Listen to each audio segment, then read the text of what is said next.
Hello everyone, welcome back to Ninja Prep. मेरा नाम है कपिल गोयल और इस वीडियो में हम बात करने वाले हैं कि एसएससी साइंटिफिक असिस्टेंट आईएमडी या ऐसा बोल लो एसएससी आईएमडी साइंटिफिक असिस्टेंट की जो वैकेंसीज़ निकली है, Indian Meteorological Department scientific assistant की जो वैकेंसीज़ निकली है, उसके अंदर फिज़िक्स का क्या सिलेबस रहने वाला है, पेपर का पैटर्न क्या होगा, उसको हम डिटेल से डिस्कस करने वाले हैं। इसके पहले मैं ऑलरेडी 2 वीडियो कर चुका हूं, जिसमें एक वीडियो में मैंने आपको ये बताया था कि टोटल नंबर ऑफ़ पोस्ट कितनी है, कब से कब तक फॉर्म आप अप्लाई कर सकते हैं, फॉर्म की फ़ीस क्या रहेगी, उसके अलावा कौन कौन लोग इसके लिए अप्लाई कर सकते हैं। इसके बाद वाले वीडियो में मैंने आपको बताया था जॉब प्रोफाइल इसका क्या रहने वाला है। और अब मैं डिस्कशन करने वाला हूं, जैसा कि मैंने पहले भी कहा था कि फ़िज़िक्स के सिलेबस को हम डिटेल से डिस्कस करेंगे, तो डिटेल से डिस्कस कर रहे हैं। डिस्कशन को कंटिन्यू करें उसके पहले अभी तक जिन लोगों ने चैनल को सब्सक्राइब नहीं किया है तो प्लीज़ चैनल को सब्सक्राइब कर दो। एक दूसरी चीज़, आप लोग वीडियो को देख के और निकल जाते हो, प्लीज़ उसको लाइक कर दिया करो कम से कम यार, थोड़ा तो इतना कष्ट कर दिया करो, लाइक कर दिया करो। शेयर नहीं होता तो कम से कम लाइक कर दिया करो। तो डिस्कशन करें उसके पहले बात कर लेते हैं कि जो पेपर का जो पैटर्न है वो क्या रहेगा। तो पेपर जो है वो 2 पार्ट में होगा। एक पार्ट में आपके जो सब्जेक्ट्स आएंगे, यानी कि जो पार्ट ए होगा उसके अंदर जो सब्जेक्ट्स होंगे वो होंगे reasoning, quantitative aptitude, English language comprehension और जनरल अवेयरनेस। इनके 25 क्वेश्चन आएंगे। टोटल मिलाकर कितने हो गए? 100 क्वेश्चन हो गए। ठीक है, टोटल मिलाकर कितने हो गए? 100 क्वेश्चन। एमसीक्यू टाइप क्वेश्चन होंगे, कंप्यूटर बेस्ड टेस्ट होगा।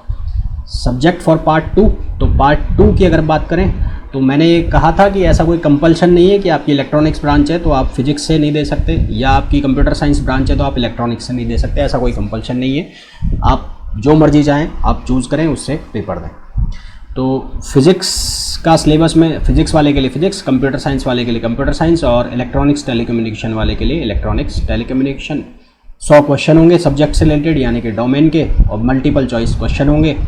तो ये तो बात हो गई कि 2 सेक्शन के अंदर पेपर होगा, 100 यहाँ से 100 यहाँ से, तो टोटल हो गए 200 क्वेश्चन। और ये 200 क्वेश्चन कितने मिनट में करने हैं? 120 मिनट में करने हैं। 120 मिनट में 200 क्वेश्चन करने का मतलब है कि आपको बहुत जल्दी और बहुत एक्यूरेसी के साथ क्वेश्चंस करने हैं। आपके पास बिल्कुल भी टाइम नहीं है सोचने का। आपको आंसर आते हैं तो कर ले जाओगे, नहीं आता है तो पीछे रह जाओगे, क्योंकि ये वाला जो पार्ट है ये बहुत स्ट्रांग होता है। लोग इतने घिस के प्रिपरेशन करके रखते हैं कि यहाँ तो लगभग सभी आगे निकल जाते हैं। आगे पीछे होगे तो इधर होगे। बात कर लेते हैं फिजिक्स के सिलेबस की। तो फिजिक्स के सिलेबस की अगर बात करें तो मैंने बताया था कि जो सिलेबस है उसके अंदर क्या क्या होगा। एक मैकेनिक्स होगा, thermal physics, radiation and sound, waves and oscillation, optics, और उसके अलावा इलेक्ट्रिसिटी एंड मैग्नेटिज्म, फिर एटॉमिक स्ट्रक्चर और एक इलेक्ट्रॉनिक्स। तो कुल मिलाकर अगर बात करें तो 11वीं 12वीं वाली जो फिजिक्स है वो पूरी डाल दें, है ना। कौन सा फिजिक्स? 11वीं 12वीं वाली जो फिजिक्स है पूरी डाल दें। अब इतना बड़ा सिलेबस देख के लोगों के हाथ पैर फूल जाएं कि इनमें से क्या पढ़े और क्या नहीं पढ़े। इतना तो नहीं पढ़ा जाए भाई, 11वीं 12वीं में ही नहीं पढ़ा गया तो अब तो क्या पढ़ा जाएगा। घबराओ मत, सिंपल जो चीज़ें हैं, जहाँ से ज़्यादा क्वेश्चन है वो बता देता हूँ। तो अगर मैं बात करूँ मैकेनिक्स वाले की, मैकेनिक्स में होने को है यूनिट डायमेंशंस है, एसआई यूनिट है, न्यूटन्स लॉ ऑफ मोशन है, conservation of linear angular momentum, projectiles और दुनिया जहान के सिलेबस है। मेनली जो क्वेश्चंस निकलते हैं वो कहाँ से निकलते हैं? तो देखो भाई, एक तो निकलते हैं conservation of linear angular momentum से, रोटेशनल मोशन से क्वेश्चंस खूब निकलते हैं। उसके बाद न्यूटन्स लॉ ऑफ ग्रेविटेशन, ये ग्रेविटेशन का पूरा पार्ट है भाई, यहाँ से लेके और ये यहाँ तक, ये पूरा ग्रेविटेशन का पार्ट है, यहाँ तक ये वाला पार्ट, ये वाला पार्ट है ना। तो यहाँ से खूब क्वेश्चन निकलते हैं। एक मैंने आपको बताया रोटेशनल, एक हो गया conservation of linear and angular momentum. फिर जो आपके क्वेश्चंस निकलते हैं वो कहाँ से निकलेंगे? आपके क्वेश्चंस निकलेंगे यहाँ से, फ्लूइड से, फ्लूइड मोशन और बर्नौलीज थ्योरम। फिर स्पेशल थ्योरी ऑफ रिलेटिविटी, यहाँ से क्वेश्चन निकलेंगे, है ना। तो यहाँ से क्वेश्चन निकलते हैं। प्रोजेक्टाइल से के दुक्के क्वेश्चन निकलते हैं, ऐसा उसमें घुसने की ज़रूरत नहीं है। न्यूटन्स लॉ ऑफ मोशन, लोग सबसे पहले इसी को पकड़ते हैं, पर क्वेश्चन जो हैं इसके इतने नहीं आते एग्ज़ाम में, क्योंकि क्वेश्चन इसके लंबे, बहुत लंबे चौड़े क्वेश्चन होते हैं, तो टाइम टेकन क्वेश्चन होते हैं। तो मेरे अकॉर्डिंग जो इम्पॉर्टेंट ज़्यादा क्वेश्चन हैं वो यहाँ से निकलते हैं, और जितना मैंने फिजिक्स पढ़ाया है अपने जीवन में यहीं से क्वेश्चन निकलते हुए देखे हैं। सेकंड, उसमें बात करें थर्मल फिजिक्स एंड रेडिएशन वाले की, तो थर्मल फिजिक्स एंड रेडिएशन में जो क्वेश्चन निकलते हैं ज़्यादा, हालांकि सिलेबस पहले मैं अगर बता दूं तो thermometry, zeroth law, first law, second law, reversible irreversible process, internal energy, heat engines, Maxwell relation, ideal and real gases, equation of states, heat capacity, adiabatic and isothermal process, Clausius Clapeyron equation, thermal conductivity, entropy, enthalpy, Dalton's law, vapour pressure. ये बहुत सारा syllabus है। Important क्या क्या है, सबसे पहला तो ये KTG, kinetic theory of gases, यहाँ से क्वेश्चन आते हैं। फिर आपका ये ब्लैक बॉडी रेडिएशन, यहाँ से क्वेश्चन आते हैं।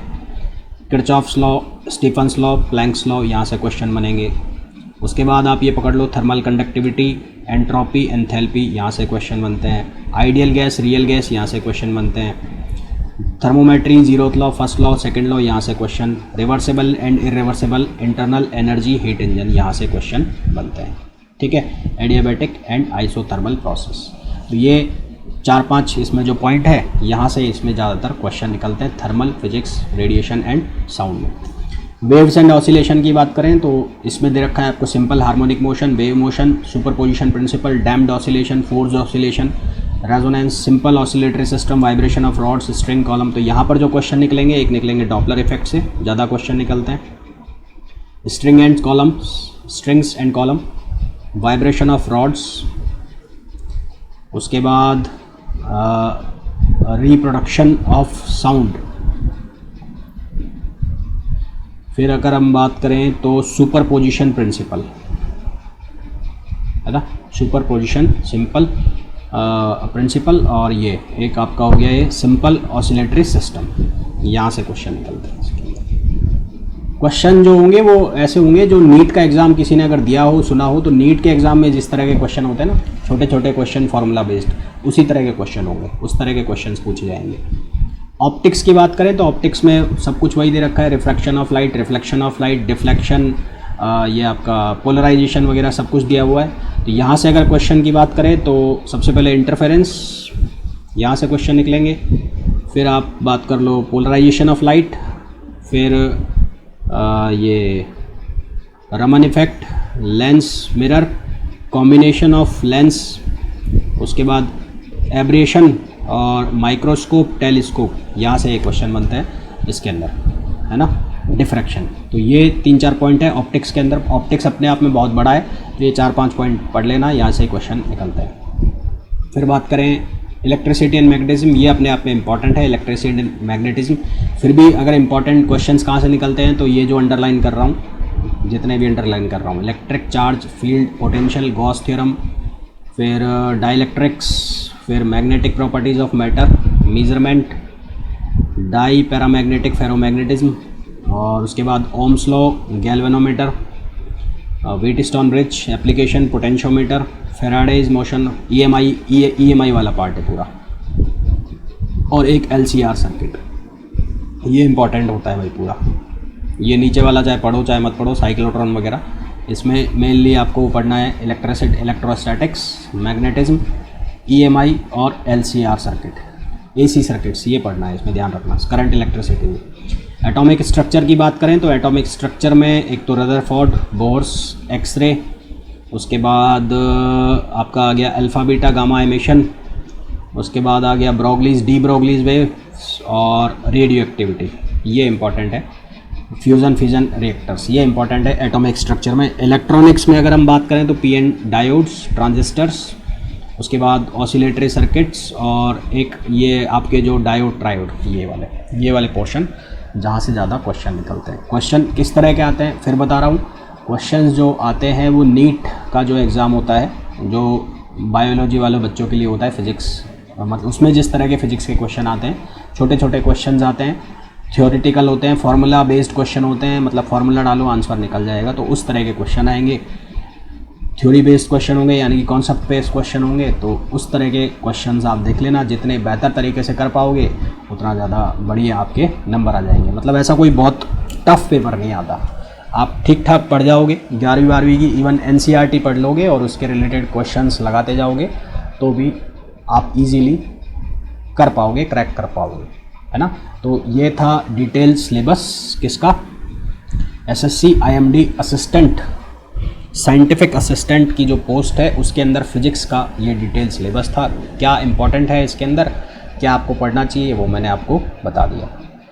ठीक है। रिसोर्स भी मैंने आपको बता ही दिया कि जो 11-12 वाली NCERT वाली बुक है उसको पढ़ लो।